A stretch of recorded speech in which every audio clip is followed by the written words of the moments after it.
আজ আমরা পড়ব বিভূতিভূষণ বন্দ্যোপাধ্যায়ের পথিকের বন্ধু। মহকুমার টাউন থেকে বেরুলাম যখন, তখনই বেলা যায়। কলকাতা থেকে আসছিলাম বরিশাল এক্সপ্রেসে। বারাসাত স্টেশনে নিতান্ত অকারণে উক্ত বরিশাল এক্সপ্রেস 40 মিনিট কেন যে দাঁড়িয়ে রইল দারুক ব্রহ্মপথ অনড় অবস্থায়, তা কেউ বলতে পারলে না। গন্তব্যস্থান বনগাঁয়ে পৌঁছে দেখি রানাঘাট লাইনের গাড়ি চলে গিয়েছে। বেলার দিকে চাইলাম, বেশ উঁচুতেই সূর্যদেব।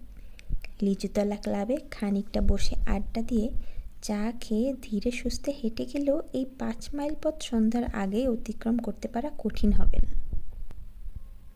রামবাবু, শ্যামবাবু, যদু ও মধুবাবু সবাই বেলা 5টার সময় ক্লাবে বসে গল্প করছিলেন। আমায় দেখে বললেন, এই যে বিভূতি, এ সময় কোথেকে? কলকাতা থেকে। বাড়ি যাবে? ট্রেনে গেলে না? ট্রেনটা ফেল হয়ে গেল, বরিশাল এক্সপ্রেস 40 মিনিট লেট। এসো, খুব ভালো হয়েছে এক্সপ্রেস লেট হয়ে, পরশু চা খাও। তারপর গল্প গুজবে সময় হু হু করে কেটে গিয়ে কখন যে গোধূলির পূর্ব মুহূর্ত উপস্থিত হয়েছে তা কিছু বলতে পারি না। যদিও এসব গল্প গুজবের 12 আনাই পরনিন্দা। যেতে হবে এখনও অনেকটা রাস্তা, আর দেরি করলে পথেই অন্ধকার হয়ে যাবে। বৃষ্টিও আসতে পারে, কারণ বর্ষাকাল, শ্রাবণ মাস। বড় রাস্তায় উঠে সত্যিই দেখলাম আড্ডা দিতে গিয়ে সময়ের আন্দাজ বুঝতে পারিনি। তাড়াতাড়ি হাঁটতে লাগলাম। পশ্চিম আকাশে মেঘ করে আসছে। চাপা বেড়ে ছাড়িয়েছি, রাস্তায় জনমানব নেই। পথের দুপাশে ঘন জঙ্গলে পটপটির ফুল ফুটেছে। গন্ধ ভেসে আসছে জলো বাতাসে। শেয়াল খস শব্দ করে চলে গেল পাতার উপর দিয়ে। বিলিতি চটকা গাছের ডাল বেয়ে ঝুলে পড়েছে মাকাল লতা। কলকাতা থেকে হঠাৎ এসে বেশ লাগছে এই নির্জনতা। চাপা বেড়ের পুল ছাড়িয়ে কিছু দূর গিয়েছি। এমন সময় দেখি একটি লোক কাঁধে বাঁক নিয়ে আমার আগে আগে যাচ্ছে। আমার পায়ের শব্দে সে চমকে পিছন ফিরে আমার দিকে চাইল। ওকে এ পথে একা দেখে একটু আশ্চর্য হয়েছি। এই বন পথে এই সময় কেউ একা বড় একটা হাঁটে না। বললাম, কোথায় যাবি? আগে গোপালনগরে। বাঁকে কী রে? দই আছে। এত দই কী হবে? নিবারণ ময়রার বাড়ি বায়না আছে, তেনাদের বাড়ি আজ খাওয়ান দাওয়ান। তোদের বাড়ি কোথায়? দই আনছিস কোথা থেকে? আগে বেনাপোল থেকে। বলিস কি রে, এই 10 মাইল দূর থেকে দই আনছিস, তা এত দেরি করে ফেললি কেন? লোকটার কণ্ঠস্বরে মনে হয়েছিল ও আমাকে সঙ্গী হিসেবে পেয়ে বাঁচল এই সন্ধেবেলা। একা যেতে ওর নিশ্চয়ই ভয় করছিল। আমার প্রশ্নের উত্তরে সে গল্প জুড়ে দিলে কেন তার দেরি হলো দই নিয়ে রওনা হতে। ওদের একটা গরু হারিয়ে গিয়েছিল আজ 5 দিন। খুঁজে খুঁজে হয়রান হয়ে গিয়েছিল। আজ দুপুরের পর হিজলতলার পাওরে সেই গরুকে চড়তে দেখা গেল। তারপর ওরা দল বেঁধে বেরুলো গরু আনতে। গিয়ে দেখে বাওরের ধারে একটা লোক বসে আছে। তার কাছেই 6টা গরু একসঙ্গে চড়ছে। সবগুলোই বিভিন্ন গ্রামের হারানো গরু, ক্রমেই জানা গেল। লোকটা তো ওদের দেখেই দৌড় ইত্যাদি।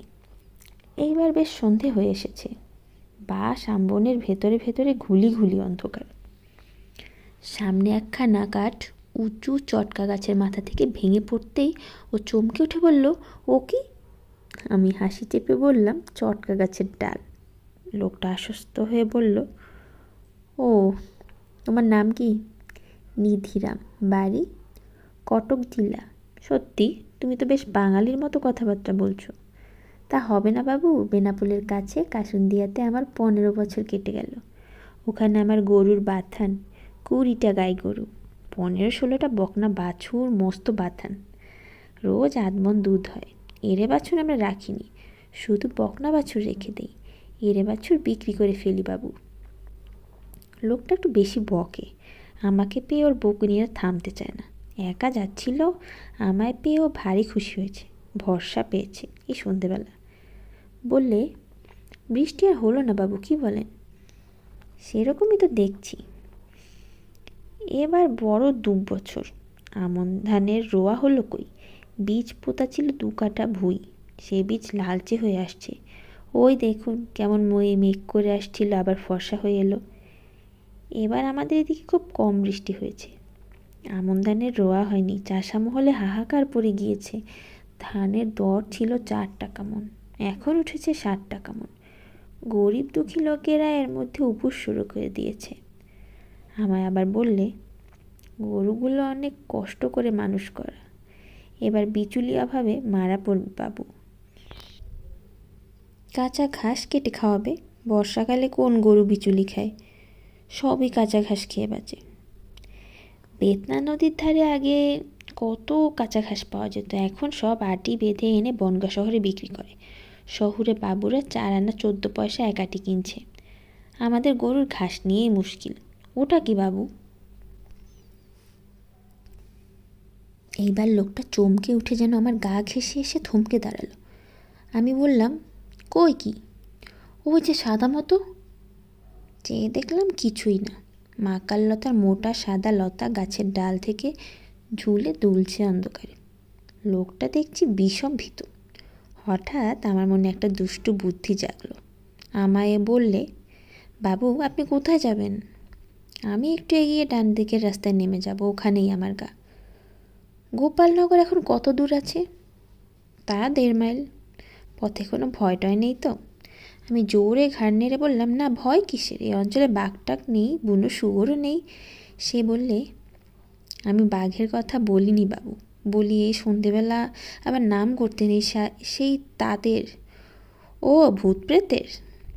ও নাম করবেন না সন্ধেবেলা, রাম রাম রাম রাম। ও নাম কি করতে আছে এ সময়? রাম রাম রাম। আমি অতি কষ্টে হাসি চেপে বললাম, ও বুঝেছি, তবে একটা কথা, যখন তুমি বিদেশি লোক তখন তোমাকে সব খুলে বলাই ভালো। কি বাবু? দাঁড়াও এখানে, আমি তো এখনই নেমে যাব, তুমি একা যাচ্ছ এতটা পথ অন্ধকারে, পথে জনপ্রাণী নেই। আমার বর্ণনার বহর শুনে লোকটা আরও আমার দিকে ঘেঁষে দাঁড়ায়। আমার মুখের দিকে হা করে চেয়ে বলল, তারপর বাবু? তারপর আর কি, তোমাকে বলা আমার উচিত নয়, কিন্তু যখন জিজ্ঞেস করলে তখন না বলাটাও তো ঠিক নয়, বিশেষ করে একা যখন যাচ্ছ, সঙ্গে নেই লোক। ওই যে একটা সাঁকো আছে রাস্তার ওপর বনের পাশে, ওই সাঁকোটা বড় খারাপ জায়গা। কেন বাবু? ও জায়গাটাতে ভূত মানে ওরা সব আছেন কি না? পাশে যে বড় বাগান, ওটার নাম গয়ালদরে রাম বাগান, বড্ড খারাপ জায়গা। অনেক দিন আগে, তখন আমি ছেলে মানুষ, একবার একজন এই তোমার মতো বিদেশি লোক একটা যাচ্ছিল গোপালনগরে সন্ধ্যের পরে। তারপর দিন সকালবেলা দেখা গেল কিসে তার ঘাটটা ভেঙে মেরে ফেলে রেখেছে সাঁকোরতলায়। এ আমার নিজের চোখে দেখা, কথাটা তোমায় বলা উচিত নয়, তবে যখন জিজ্ঞেস করলে তখন চেপে রাখাও তো উচিত নয়। একটা বিপদ হতে দেরি লাগে না, তখন তুমি বলতে পারো, বাবু আপনি জেনে শুনেও আমায় বলেননি কেন? সন্ধ্যের পর কেউ ও পথে যায় না, প্রাণ হাতে করে যেতে হয়। আজ 2 বছর আগে এক রাখাল ছোড়া দিন দুপুরে অজ্ঞান হয়ে পড়েছিল সাঁকোরতলে। যাক, সে তুমি রাম রাম বলতে বলতে চলে যাও, কোনো ভয় নেই। বাবু আপনি কি নেমে যাবেন? হ্যাঁ, আগে আমার গায়ের রাস্তা নেমে গেল, আমি এবার চলে যাব। তাই তো বাবু, একা আমি কি করে যাব? রাখে কেষ্ট মারে কে, মারে কেষ্ট রাখে কে? কপালে মৃত্যু থাকলে কেউ সামলাতে পারে না, না থাকলে কেউ মারতে পারে না। রাম রাম বলতে বলতে চলে যাও। দাঁড়াও, আজ আবার তিথিটা কি? চতুর্দশী। তিথিটা ভালো নয়, অমাবস্যা, চতুর্দশী, প্রতিপদ, এই তিথিগুলো খারাপ। কেন কেন বাবু? সে আর তোমাকে বললে কি হবে, তুমি সন্ধ্যের অন্ধকারে এক রাস্তার উপর যেতে হবে, এখনও তোমায় 1 ক্রোশ পথ। ক্রমশ ঘুটঘুটে অন্ধকার হয়ে আসছে, তবে তোমায় বলা উচিত আমার, বিদেশি লোক তোমায় সব কথা খুলে না বলাটাও ঠিক নয়। একটা বিপদ হতে কতক্ষণ, তখন তুমি আমায় দোষ দিতে পারো। এইসব তিথিতেই ভূত প্রেত পিশাচ ব্রহ্মদত্তি। লোকটা বলে উঠল, রাম রাম রাম রাম, ওসব নাম করবেন না বাবু।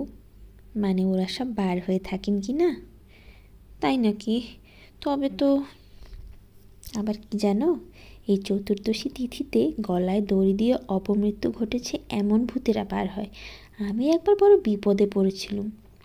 লোকটা আড়ষ্ট সুরে বলল, কি বাবু? একটা শ্মশানের ধার দিয়ে সেবার যাচ্ছিলাম, সেও এক ভূত চতুর্দশী তিথি। দেখি যে অন্ধকারে গাছের ডাল থেকে কি একটা যেন ঝুলছে। কাছে গিয়ে দেখি একটা মেয়ে মানুষ গলায় দড়ি দিয়ে ঝুলছে আর হি হি করে হাসছে। লোকটা আটকে উঠে বললে, কি সর্বনাশ! যাক, ওই আমার রাস্তা নেমে গেল। আমি চললাম এবার। যাও তুমি, একটু সাবধানে যাও, সাবধানের মান নেই। কথা শেষ না করেই আমি আমাদের গ্রামের পথে নেমে পড়লাম। ও কাঁদো কাঁদো সুরে বললে, বাবু আমাকে একটু এগিয়ে দিয়ে সাঁকোটা পার করে দেন যদি। আমি শিউরে বলে উঠি, আমি? আমার কম্য নয়, আমাকে তারপর এগিয়ে দেবে কে? বাবারে, প্রাণ হাতে করে যাওয়া সব জায়গায়, একেই আজ ভূত চতুর্দশী। রাম রাম রাম রাম রাম রাম।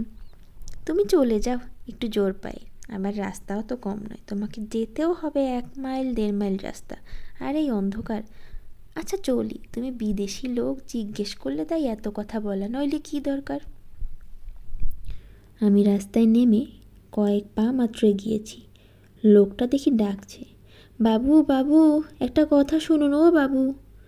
পিছন ফিরে দেখি কাঁধের ব্যাগটা একটি শিশু গাছের তলায় নামিয়ে দাঁড়িয়েছে।